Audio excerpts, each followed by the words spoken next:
Peacemakers of Christo. நீ ஜெபிப்பதில் மனம் தளர்ந்து விட்டாயா? லூக்காஸ் விசேஷம் 18வது அதிகாரம் 1வது வசனத்துல அவர்கள் மனம் தளராமல் எப்பொழுதும் இறைவனிடம் மன்றாட வேண்டும் என்பதற்கு இயேசு ஒரு உவமையை சொன்னார். ஒரு நகரில் நடுவர் ஒருவர் இருந்தார். அவர் கடவுளுக்கு அஞ்சி நடப்பதில்லை, மக்களையும் மதிப்பதில்லை. அந்நகரில் கைம்பெண் ஒருவரும் இருந்தார். அவர் நடுவரிடம் போய், என் எதிரியை தண்டித்து எனக்கு நீதி வழங்கும் என்று கேட்டுக்கொண்டே இருந்தார். ஜெபிப்போம். என் அன்பு நேசரே, கல்வாரி நாயகனே, கருணையுள்ள தெய்வமே, ஆராதிக்கிறோம் ஐயா, போற்றுகிறோம் சுவாமி. நாங்கள் தொடர்ந்து ஜெபிக்க வேண்டும் என்று ஒரு உவமையை சொன்னீரே ஆண்டவரே. அப்பா, நீதிமான் இருந்தான் ஒருவன். அவன் ஆண்டவரே யாரிடமும் பேச மாட்டான், யாரிடமும் பழக மாட்டான், யாரையும் நம்ப மாட்டான் ஆண்டவரே. அவனிடம் சென்று ஒரு கைப்பெண் ஆண்டவரே, ஒரு விதவையானவள், கணவனை இழந்தவள், தன்னந்தனியாக அனாதையை போல நடு வீதியில இருந்தவள் ஆண்டவரே, எனக்கு உதவுவார் யாரும் இல்லை, யாரும் எனக்கு இரக்கம் காட்ட மாட்டேங்கிறாங்க, என்னை புரிந்து கொள்ள மாட்டேங்கிறார்கள், அட்லீஸ்ட் இந்த ஒரு நீதிபதியாவது உதவுவார் என்று. ஆனால் அவர் ஏறெடுத்து கூட பார்க்கவில்லை சுவாமி. ஏசப்பா, இருந்த போதிலும் அந்த கைம்பெண்ணானவள் கைவிடல. எனக்கு நீதி வழங்குங்க ஐயா, என் எதிரிட்டேந்து என்ன காப்பாத்துங்க ஐயா என்று ஓடி செபித்தாள் ஆண்டவரே. அதே போல இன்று எத்தனையோ பிள்ளைகள் ஆண்டவரே, வயதானவர்கள் ஆண்டவரே, படிக்காதவர்கள் ஆண்டவரே, அப்பா அப்ராணிகள் ஆண்டவரே, ஒன்றும் அறியாதவர்கள் ஆண்டவரே, எதிரியை எதிர்த்து போராட முடியாமல் ஆண்டவரே, எந்தெந்த சூழ்நிலையில் எப்படி இருக்க வேண்டும் என்று தெரியாமல் அவதிக்குள்ளாய் இருக்கிறார்கள் ஆண்டவரே. ஏசப்பா, என் எதிரியானவன் பெரியவனாக இருக்கிறான் ஐயா ஆண்டவரே, அவன் பெரிய அதிகாரியாக இருக்கிறான் ஐயா, அவன் பணம் படம் உடையவனாக இருக்கிறான் சுவாமி, அவனை யாராலும் ஒன்னும் செய்ய முடியாது ஆண்டவரே. இயேசுவே, என் எதிரி தைரியம் உள்ளவனாக இருக்கிறான் ஆண்டவரே. என்னால போராடி போராடி நான் தோத்துட்டேன் ஆண்டவரே. போலீஸ் ஸ்டேஷன் போனேன், ஒண்ணுமே நடக்கல ஆண்டவரே. பெரியவங்கள்ட்ட போனேன், ஒண்ணுமே நடக்கல ஆண்டவரே. நான் அலைந்து அலைந்து ஓய்ந்து போய்விட்டேன் ஆண்டவரே. அதே போல ஆண்டவரே, ஏசப்பா, இந்த ராஜாதி ராஜாவே, எனக்கு குழந்தை பாக்கியம் இல்ல ஆண்டவரே. நான் டாக்டர்கிட்ட போய் போய் ஆண்டவரே நான் அயர்ந்து போய்விட்டேன் ஆண்டவரே. எனக்கு வேலை இல்லப்பா, நான் வேலை தேடி தேடி அயர்ந்து போய்விட்டேன் ஆண்டவரே. எனக்கு வீடு இல்லப்பா, வீடுக்கு ஏதாவது உதவி செய்வாங்கன்ட்டு ஓடி ஓடி கெஞ்சி கெஞ்சி அயர்ந்து போய்விட்டேன் ஆண்டவரே. எனக்கு திருமணம் நடக்கவே மாட்டேங்குது அப்பா. பல பெண்களை பார்த்தேன் ஆண்டவரே. இயேசுவே, ஒரு பெண்ணும் என்ன பிடிக்குதுன்னு சொல்லல ஆண்டவரே. அதனால நான் வெறுத்து போயிட்டேன் அப்பா. ஆண்டவரே, நான் பல ஆண்களை பார்த்தேன் ஆண்டவரே. ஆண்டவரே, எல்லா ஆண்களும் நான் கருப்பா இருக்கிறேன், குட்டையா இருக்கிறேன், படிக்கல, அழகா இல்ல என்று என்னை வெறுத்து விட்டார்கள் சுவாமி. இயேசுவே, நான் அயர்ந்து போய்விட்டேன் ஆண்டவரே. ஏசப்பா, ஒவ்வொரு நாளும் நான் அந்த வீடு சென்று கொஞ்சம் காசு கொடுங்க என் கடனை அடைக்க, இந்த வீடு சென்று கொஞ்சம் காசு கொடுங்க என் கடனை அடைக்க என்று கேட்டேன் ஐயா. உதவி செய்யுங்க என்று கேட்டேன் ஐயா. ஒருத்தரும் உதவி செய்வார் இல்லை ஆண்டவரே. இயேசுவே, இன்னைக்கு நான் எல்லாத்திலும் அயர்ந்து போய்விட்டேன் ஆண்டவரே. அந்த கைம்பெண் அயர்ந்து போனதை போல சப்பா, நானும் அயர்ந்து போனேன் ஆண்டவரே.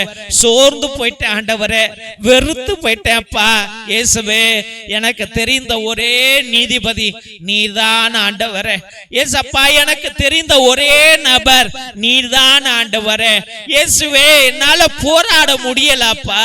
இயேசுவே, இந்த அவமானத்திலிருந்து என்னை ரட்சிப்பார் யார் ஆண்டவரே? என் பிள்ளைய திருந்து திருந்துன்னு சொல்லி நான் சோர்ந்து போயிட்டேன் ஆண்டவரே. அவன் திருந்து திருந்துவதை போல இல்லப்பா. என் கணவனை திருந்து சொல்லி நான் சோர்ந்து போயிட்டேன்ப்பா. என் கணவன் திருந்துவதை போல இல்ல ஆண்டவரே. என் மனைவிட்ட பேசாதன்னு சொல்லி நான் சோர்ந்து போயிட்டேன்ப்பா. அவ பேசிக்கிட்டே இருக்கிறாப்பா, என்ன புரிஞ்சு கொள்வதே இல்ல ஆண்டவரே. இயேசுவே, நான் என்னப்பா செய்யணும் ஆண்டவரே? என் வாழ்க்கை இப்படியே முடிஞ்சு போயிருமா ஆண்டவரே? அந்த நீதிபதி ஆண்டவரே கருணை கொண்டார். அந்த கைம்பெண்ணுக்கு உதவ அவர் முற்பட்டார் ஆண்டவரே. இயேசுவே, நீங்க வாங்கப்பா, என்ன காப்பாத்துங்கப்பா. எனக்கு பயமா இருக்குதுப்பா, என்னால வாழ முடியல ஆண்டவரே. இயேசுவே, எனக்கு தைரியம் இல்லப்பா, எனக்கு தூக்கம் வர மாட்டேங்குது ஆண்டவரே. என்னால நிம்மதியாவே வாழ முடியலையாப்பா. எப்ப பார்த்தாலும் ஏதாவது ஒரு பிரச்சனை என் குடும்பத்துக்குள்ளாய் வருது ஆண்டவரே. இயேசுவே, என்னை காப்பாத்துங்கள் என்று கண்ணீரோடு ஜெபிக்கிற உன் பிள்ளைகளை பாருங்க ஆண்டவரே. அவர்கள் வாழ்க்கைக்குள்ளாய் செல்லுங்கப்பா, இறங்கி வாங்க ஆண்டவரே. அவர்களுக்கு தேவையான அனுகிரகங்களை கொடுங்க ஆண்டவரே. குழந்தை பாக்கியத்தை கொடுங்க ஆண்டவரே. வேலையை கொடுங்க ஐயா. கணவனை திருத்துங்க, மனைவியை மாற்றுங்க ஆண்டவரே. இயேசுவே, அன்பு குடும்பமாக இந்த குடும்பம் வாழட்டும். உம்முடைய கிருபையினால் இந்த குடும்பத்தை நீர் ஆசீர்வதித்து வழி நடத்துவீர் என்று முழுமனதோடு ஜெபித்து அருமையான பிள்ளைகளை உம்முடைய பரிசுத்தமான கல்வாரி பாதத்திலே சமர்ப்பித்து ஜெபிக்கிறோம் எங்கள் ஜீவனுள்ள நல்ல பிதாவே. ஆமென், ஆமென், ஆமென். சிலுவை ஆசீர்வாதத்தை பெற்றுக்கொள்வோம். தந்தை ஆசீர்வாதத்தின் திருசிலுவை, திருசிலுவை உனக்கு வெளிச்சமாய் இருக்கிறது. நரக சர்ப்பம் உனக்கு அதிபதியாக வேண்டாம். சாத்தானே அப்பாலே போ. அபத்தங்களை பிள்ளைகளுக்கு போதிக்காதே. நீ கொடுப்பது தீது, நீயே அந்த நஞ்சை உட்கொள். திவ்ய நற்கருணை ஆசீர்வாதத்தை பெற்றுக்கொள்வோம். எல்லாம் அல்ல இறைவன், தந்தை, மகன், தூய ஆவியார் உங்களையும் உங்கள் குடும்பத்தாரையும் ஆசீர்வதித்து வழி நடத்தி காத்திருள்வாராக. ஆமென், ஆமென், ஆமென். இயேசுவில் அன்புக்குரிய சகோதர சகோதரிகளே, ஒவ்வொரு நாளும் மதியம் 3 மணியிலிருந்து 5 மணி வரைக்கும் இறை இரக்கத்தின் நற்கருணை ஆராதனையும் குணமளிக்கும் திருப்பலியும் இறை இரக்கத்தின் ஜெபமாலை அன்றாட நவநாள் ஜெபங்களை அர்ப்பணித்துக் கொண்டிருக்கின்றோம். உங்களுடைய விண்ணப்பங்களை கீழே இருக்கிற வாட்ஸ்அப் நம்பருக்கு அனுப்பலாம், இல்ல லைவ் சாட் மூலியமாக கூட நீங்கள் எங்களுக்கு தயங்காமல் அனுப்பலாம் என்பதை அன்போடு தெரிவித்துக் கொள்கிறோம். உங்களுக்காக ஒவ்வொரு மணி ஜெபத்திலும் பேரு பேராக அர்ப்பணித்து ஜெபித்துக் கொண்டிருக்கிறோம். ஒருவேளை உங்களுடைய விண்ணப்பங்கள் பெரியதாக இருந்தால், நடக்காத தீராத ஒரு நோயோ ஒரு கஷ்டமோ ஒரு கடனோ இல்ல ஒரு பிரச்சனையோ இருந்தால் அதை நேர்த்தி திருப்பலியாக நீங்கள் அர்ப்பணிக்கும்படியாக, அதாவது 1 திருப்பலி, 3 திருப்பலி, 5 திருப்பலி, 7 திருப்பலி, 9 திருப்பலி, 12 திருப்பலி, 30 திருப்பலி, 33 திருப்பலி என்று நீங்கள் வேண்டிக் கொண்டு அவற்றுக்காக நீங்கள் ஒப்பு கொடுத்து ஜெபிக்கலாம். உங்களுக்காக அனுதினமும் நாங்கள் இறை இரக்கத்தின் நற்கருணை ஆராதனையிலும் ஜெபமாலையிலும் அன்றாட நவநாளிலும் குணமளிக்கும் திருப்பலியிலும் நாங்கள் அர்ப்பணித்து உங்களுக்காக ஜெபிப்போம். மற்றுமாக நாங்கள் உங்கள்கிட்ட காசு பணமும் கேட்கல. நாங்க கேட்கறதெல்லாம் ஒரே ஒரு உதவிதான். என்ன உதவி என்றால், இந்த அனுதினமும் வருகின்ற 12 மணிக்கு மதியம் 3 to 5 மணி வரைக்கும், சாயந்தரம் 7:30 மணிக்கு, நைட்டு 9 மணிக்கு வருகிற எல்லா ஜெபங்களையும் உங்களுடைய வாட்ஸ்அப் ஸ்டேட்டஸ்ல, வாட்ஸ்அப் குரூப்ல, பேஸ்புக்ல நீங்கள் அதை பகிரும்படியாக அன்போடு வேண்டுகிறோம். இதை பார்க்கிறவங்க தயவு செய்து சப்ஸ்கிரைப் பண்ணுங்க. இதை நிறைய பேர் சப்ஸ்கிரைப் பண்ணவே மாட்டேங்கிறீங்க.